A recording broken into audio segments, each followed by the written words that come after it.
Assalamualaikum warahmatullahi wabarakatuh. Halo, ketemu lagi ya.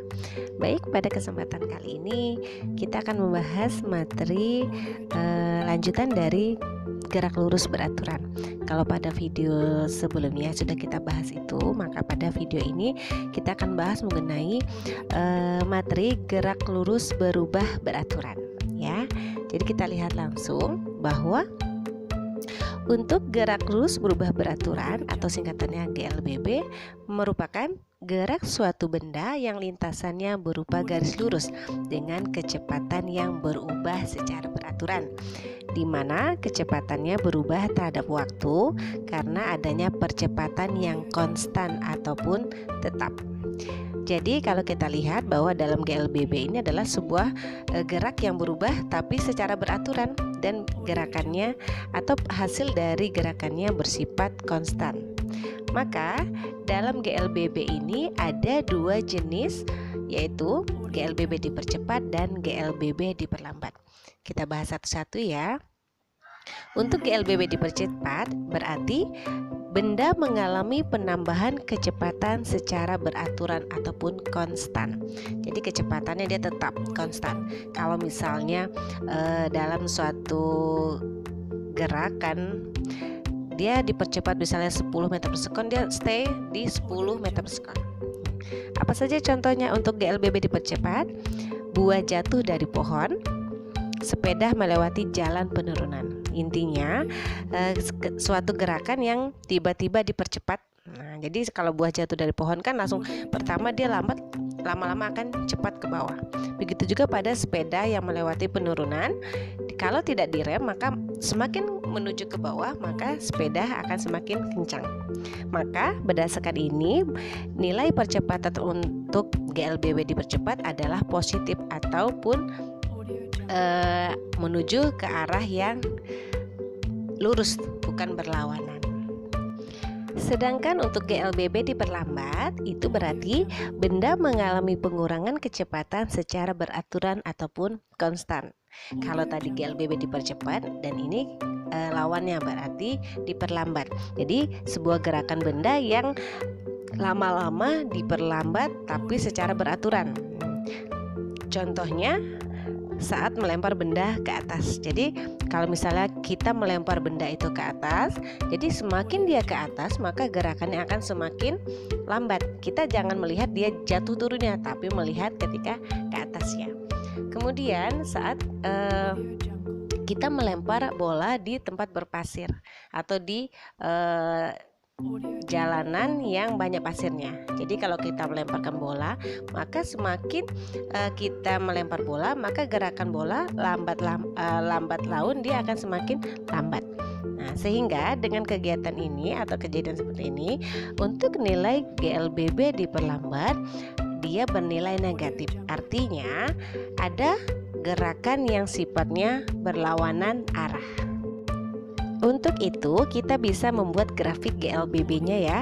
Jadi kalau untuk grafik GLBB dipercepat, maka grafiknya akan linear naik ke atas. Ini menandakan ada nilai percepatan di sana.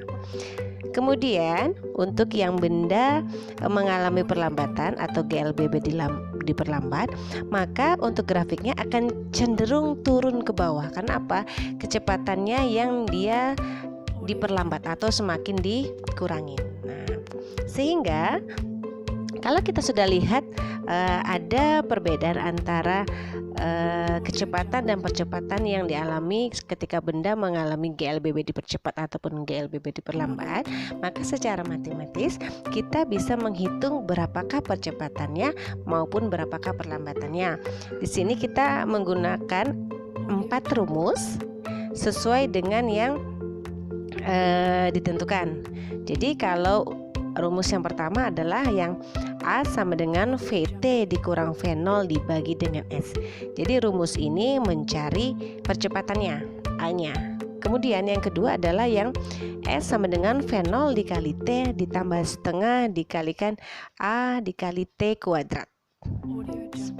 Yang ketiga, kita mencari kecepatan akhirnya atau VT sama dengan V0 ditambah A dikali dengan T. Kemudian Untuk kecepatan akhir juga kita ada rumus satunya lagi. Nah, jadi kita gunakan ini sesuai dengan kesesuaian dari soalnya ya.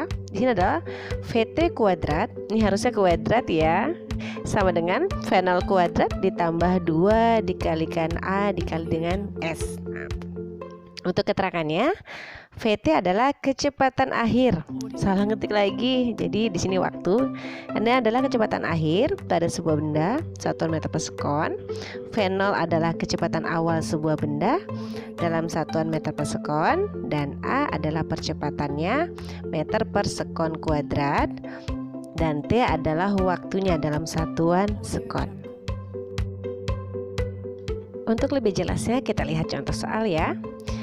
Sebuah mobil yang mula-mula diam bergerak dipercepat hingga kecepatannya menjadi 72 km per jam setelah bergerak selama 30 sekon.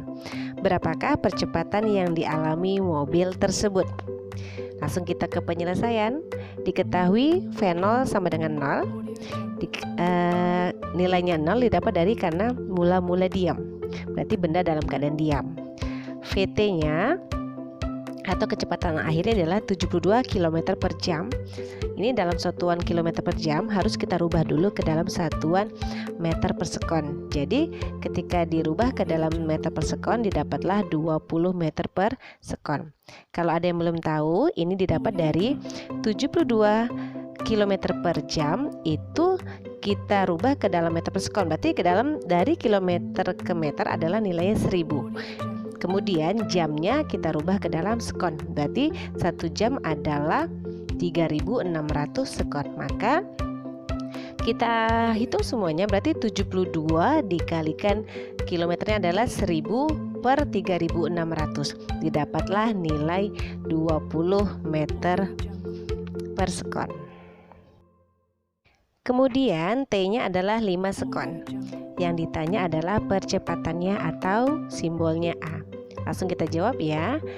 Nah, jadi dari soal ini kita lihat dulu mana rumus yang pas untuk menjawab soal ini. Kalau kita lihat soal ini itu tepatnya menggunakan rumus yang pertama tadi di slide sebelumnya. Maka A sama dengan VT dikurang V0 dibagi dengan T.